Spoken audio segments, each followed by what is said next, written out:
अच्छा व्यूअर्स, तो अभी अभी तीसरा मैच खत्म हुआ है इंडिया और श्रीलंका की सीरीज का, और इंडिया ने वाइट वॉश कर दिया T20s में। क्या स्टार्ट है सूर्य कुमार यादव की वजह से, T20 specialist, winning all three games as the captain. बेहतरीन प्रदर्शन इंडिया की तरफ से और सूर्य कुमार यादव की तरफ से इन मैचेस में। सबसे पहले तो थोड़ी सी रॉ थॉट्स पे आते हैं, पूरी सीरीज के बारे में बात करते हैं। क्या बेहतरीन तरीके से इंडिया खेला, स्टार्टिंग ऑफ विद फैजान। हाँ, आई थिंक बहुत कन्विंसिंग परफॉर्मेंस। पहले दो T20s देखे तो बहुत अच्छी थी परफॉर्मेंस, बैटिंग तो बहुत अच्छी रही। हमने देखा डिफरेंट प्लेयर्स ने बहुत अच्छी परफॉर्मेंस की, कैप्टन ने खुद बहुत अच्छा खेला। और हमने ये देखा कि कैप्टनसी भी बहुत अच्छी थी। जो एक थोड़ा सा डाउट था, हमें इतना आइडिया नहीं था कि कैसे होगी, कितनी अच्छी कैप्टनसी होगी। और गंभीर की भी पहली सीरीज थी, तो हमने देखा कि क्या अब डिफरेंस है टीम में इंडिया का। जो पहले राहुल द्रविड़ था कोच और अब गंभीर है, तो हम देख रहे हैं थोड़ा सा डिफरेंस तो है टीम में। एग्जैक्टली और सबसे बड़ी बात यह है कि ये पहली दफा ऐसा हमें देखने को मिला कि एक पूरा का पूरा नई जनरेशन है, जहां पे हमें पता है there is no sign of Virat Kohli and Rohit Sharma. उन दोनों के बगैर एक पूरा का पूरा वैसा नया स्टार्ट। हमने जरूर ऐसी सीरीज देखी है जिनमें इन्होंने मैचेस नहीं खेले कई, बट ये पहली वो सीरीज थी जिसमें हमें पता है रोहित शर्मा और Kohli, there is no coming back with them. और किस बेहतरीन तरीके से इंडिया ने कंपोजर दिखाया और सारे मैचेस जीते। इब्राहिम अहमद, आपको क्या लगता है इसके बारे में?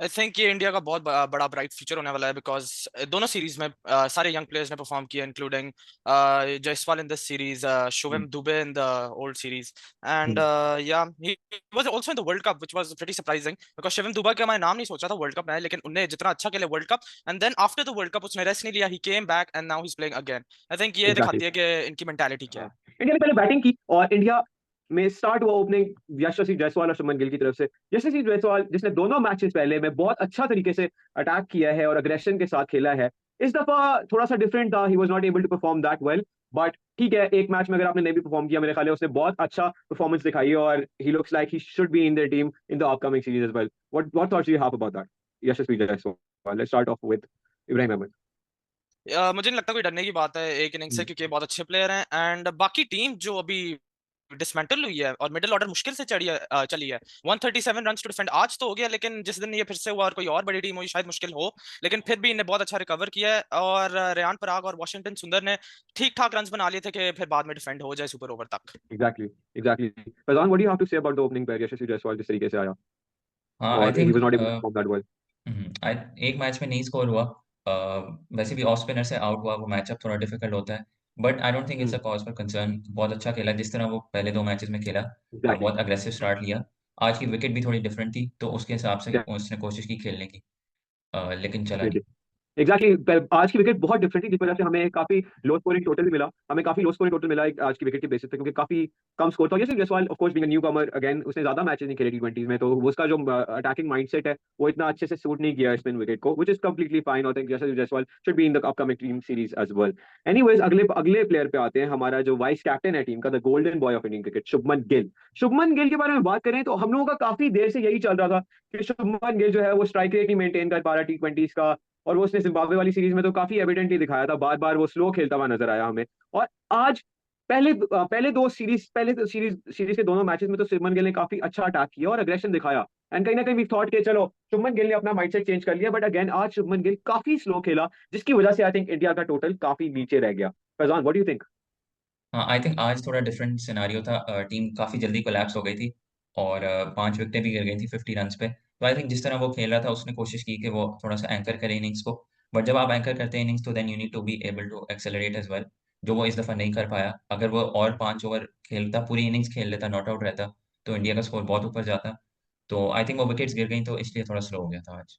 एग्जैक्टली, यहाँ पे मुझे लगता है इस तरह की विकेट पे यहाँ पे टाइम था, king Kohli, Virat Kohli was being missed है, क्योंकि विराट कोहली को एंकर करना होता है और उसको पता है किस टाइम पे कब अटैक करना है। और उसी तरह हमारा जो घंटे का किंग है उसको बिल्कुल नहीं आता, बाबर आजम को। वो भी यही शुभमन गिल वाली इनिंग्स खेलता है और फिर वो आउट हो जाता है। इब्राहिम अहमद, आपके क्या थॉट्स है इसके बारे में? I would agree with Faizan, जो इन्हें बात की थी कि विकेट ऐसी थी कि स्टार्ट में स्लो खेलना पड़ा था, लेकिन बाद में एक्सेलरेट करते हुए आउट हो गए थे। और ये मुझे नहीं समझ आई कि शुभन गिल फिर जिम्बाब्वे वाली सीरीज में ये क्यों कर रहे थे। यस, कैप्टनसी का प्रेशर होता है, बट सूर्य कुमार ने ये दिखा दिया था विद कैप्टनसी मैं सूर्य कुमार की तरह खेल सकता हूँ, मैं वही प्लेयर रह सकता हूँ। तो मुझे नहीं लगता कोई इतना कोई डिफरेंट खेलना चाहिए। एज अ कैप्टन आपको एंकर जरूरी होता है एग्जैक्टली, करना। एग्जैक्टली, गुड पॉइंट यहाँ पे तो। इतना ज्यादा हम ब्लेम भी नहीं करते शुभमन गिल को इस इनिंग्स का, क्योंकि विकेट अगेन बहुत डिफरेंट थी। तो थोड़ा सा टाइम देना जरूरी है यहाँ पे, एंड शुभमन गिल इंडीड उसका बहुत बड़ा फ्यूचर आ गया इंडियन क्रिकेट में। अब हम लोग थोड़ी सी बात करते हैं संजू सैमसन के बारे में। संजू सैमसन को पिछले मैच में भी चांस दिया गया था और इस मैच में भी दिया गया। पिछले मैच में वो डक पे आउट हुआ और आज भी वो डक पे आउट हुआ। तो हम लोग काफी देर से यही सुन रहे हैं कि Sanju Samson, justice for Sanju Samson, justice for Sanju Samson. कब मौका मिलेगा संजू सैमसन को फील्ड पे आने का, क्रिकेट खेलने का, बैटिंग करने का? और जब उसको मौका मिलता है तो वो इस तरीके से भाग रहा है फील्ड पे आके और फौरन ही पवेलियन चला जाता है, वो रुकने का नाम नहीं लेता। तो उल्टा मुझे लगता है अब तो justice for Sanju Samson fans होना चाहिए जस्टिस फॉर संजू सैमसन के बजाय, क्योंकि लोग उसको बैक कर रहे हैं कि खिला दो, आगे से वो ये कर रहे हैं फील्ड पे आके। फैजान, क्या थॉट्स है इसके बारे में यार? हाँ, बिल्कुल सही बोला। आई थिंक उसको अपॉर्च्युनिटी मिली, इस मैच में भी अपॉर्च्युनिटी मिली, बहुत बड़ी बात है। पिछले मैच में शुभमन गिल नहीं खेला उसकी वजह से। तो मुझे यही लगता है कि अब उसकी आगे जगह नहीं बनती, टी20 टीम में बिल्कुल भी नहीं बनती। हमने ये पिछले वीडियो में भी यही बात की थी, कल की वीडियो में। और मुझे यही लगता है कि अब जो है आगे जाके संजू सैमसन नहीं सेलेक्ट होगा। Exactly. Ibrahim, do you feel like this is the end of Sanju Samson now in T20s? I think ये गोल्डन अपॉर्चुनिटी थी संजू सैमसन के पास अपनी टीम में जगह डालने की, और वो लिटरली परफॉर्म भी नहीं कर रहे। वो पहली बॉल या चौथी बॉल पे आउट हो जाते हैं। तो ये मैं बोलूंगा उनको ये अपॉर्चुनिटी ले लेनी चाहिए थी, और वो बहुत बड़ा मिस कर रहे हैं। और बाकी प्लेयर्स जैसे जायसवाल एंड रिंकू रिंकू बोल रहा हूँ, रेयान अभिषेक पराग, शर्मा। हाँ अभिषेक शर्मा, जिसको खिला नहीं रहे, उसकी तो मैं बोलता हूँ पहले से ही जगह बनी हुई है। सो हम्म। आई थिंक रेयान पराग की जगह बन जाएगी उसकी हम्म। जगह। हम्म, अच्छा यार, यहाँ पे आपने काफी अच्छा पॉइंट उठाया रियान पराग के बारे में कि रियान पराग का स्टार्ट देखा जाए तो पहले मैच में उसने बहुत अच्छी बॉलिंग कराई, बट बैटिंग में वो ऑफ लगे काफी। और अब तीसरे मैच में रियान पराग ने बहुत अच्छी बैटिंग करके दिखाई, कहीं ना कहीं उसने प्रूव कर दिया। जहां पे हर बैट्समैन स्ट्रगल करता हुआ नजर आ रहा था बैटिंग में, रियान पराग स्टूड अप और उसने बेहतरीन बैटिंग की है। 26 रन 18 बॉलों में, जिसमें एक चौका और दो छक्का इन्वॉल्व है। वही राजस्थान वाले स्टाइल से वो खेला, late coming into the innings और बेहतरीन तरीके से लैंड में क्लच करना और अपनी टीम को एक बड़े टारगेट तक लेके जाना। काफी बेहतरीन स्टार्ट था रियान पराग की तरफ से। क्या थॉट्स हैं आपके इब्राहिम अहमद? आई थिंक रेयान पराग को जिधर भेज रहे हैं अभी इस पोजीशन में, इसको ये डाउन दी ऑर्डर सूट करता है, बिकॉज उन्होंने खुद कहा है ही हम्म। उसको बहुत पसंद है अप दी ऑर्डर बैटिंग करने का। Hmm. And we saw that in the IPL के वो 1 और 2 डाउन आते थे एंड अच्छा खासा एक इनिंग्स खेल के जाते थे और अपनी टीम को बहुत अच्छी हम्म। पोजीशन में डाल देते थे।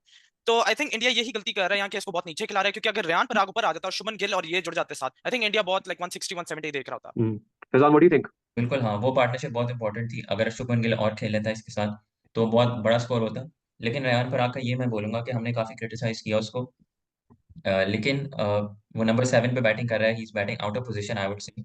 और लेकिन वो फिर भी उसने इस मैच में बहुत अच्छी परफॉर्मेंस की। तो क्रेडिट इज उसको, वो डिजर्व करता है ये। Exactly, Riyan Parag out of exactly Riyan Parag जरूर क्रेडिट डिजर्व करता है यहाँ पे। आउट ऑफ पोजीशन खेलता हुआ रियान पराग, और जिस तरीके से उसने अपनी टीम को सर्व कर रहा है, पहले बॉलिंग में फिर बैटिंग में, कहीं ना कहीं he is one of the biggest clutch performance for this team देखा जाए तो इस टूर्नामेंट का। जिस तरीके से अब यस उसने परफॉर्मेंस दे दिया आज भी, तो जो भी है उसकी छोटी छोटी कॉन्ट्रीब्यूशन है, बट वो ऐसी कॉन्ट्रीब्यूशन है जिन्होंने मैच विनिंग कॉन्ट्रीब्यूशन बना दिया। एनीवेज, नेक्स्ट पे आते हैं हमारे। रियान पराग के बारे में बात की, अब हम लोग वॉशिंगटन सुंदर, unlikely customer in the batting again. उसने जिम्बाब्वे के खिलाफ भी कई बैटिंग में दिखाया था कि वो बैटिंग कर सकते हैं बेहतरीन तरीके से। आज वॉशिंगटन सुंदर ने भी शाना बशाना काम किया है रियान पराग के साथ, बेहतरीन बैटिंग की। 25 रन ऑफ 18 बॉल्स, और वॉशिंगटन सुंदर ने किए हैं 2 चौके और 1 छक्का। क्या हाँ बेहतरीन जी। बैटिंग वॉशिंगटन सुंदर की तरफ से भी। इसके बारे में थोड़ी सी thoughts, starting off with Faizan. हाँ, आई थिंक ये इसका पहला मैच था इस सीरीज में। और हम देख रहे हैं हाँ, जब भी उसको अपॉर्चुनिटी मिल रही है वो बहुत अच्छा खेल रहा है। और मुझे लगता है कि वो आगे जाके डिजर्व करेगा चांस इस टीम में। बॉलिंग में नहीं, बैटिंग में भी वो बहुत अच्छा कर रहा है। ही कैन बैट नंबर 8 पे, तो वो बहुत अच्छी अभी बैटिंग कर रहा है। तो मुझे लगता है कि वो बहुत अच्छा फाइंड है इंडिया के लिए। Exactly. Ibrahim, same what do Washington सुंदर अगेन क्लच प्लेयर, उसने जिम्बाब्वे में भी परफॉर्म किया, यहाँ भी आके अपने पहले मैच में ही इंडिया को जिता दिया, और वो सुपर ओवर जो कराया वो यू भी बहुत अच्छा कराया, और बैटिंग भी करके गए। आई थिंक यही exactly? Man of the match था आई थिंक। यस। हाँ जी, man of the yes, match. हाँ मच क्या deserved and well played. Exactly, बेहतरीन बैटिंग, पिछले प्लेयर ऑफ द सीरीज होना और फिर आज मैन ऑफ द मैच भी खेलना, अपना पहला मैच खेलना है सीरीज का, और बेहतरीन तरीके से वो मैन ऑफ द मैच भी जीते। और अगर हम लोग वॉशिंगटन सुंदर के बारे में बात करें तो उन्होंने जिस तरीके से अभी तक परफॉर्मेंसेस दी हैं इंडिया के लिए, ऐसा लगता है कि वो नए रविंद्र जडेजा हैं इस टीम के, और उन्होंने कहीं ना कहीं रविंद्र जडेजा से बेहतर परफॉर्मेंसेस देते हुए नजर आ रहे हैं, और इंडिया का फ्यूचर सिक्योर लग रहा है इस पोजीशन पे। अगले प्लेयर पे आते हैं हमारे, सिराज, मोहम्मद सिराज। काफी पिटे हैं श्रीलंका से इस सीरीज में, बट आज बहुत बेहतरीन बॉलिंग करने को मिली, और कहीं ना कहीं वो वापस आ रहे हैं अपने रिदम में। ऐसा लग रहा है वो कुछ नई चीजें ट्राई कर रहे हैं, जो कि श्रीलंका ने पहले नहीं देखी थी अपनी नाइटमेयर्स में। सिराज 3.67 की इकोनॉमी, एक फास्ट बॉलर के लिए 3.67 की इकोनॉमी, वो भी एक स्पिनिंग विकेट पे। बेहतरीन बॉलिंग मोहम्मद सिराज की तरफ से।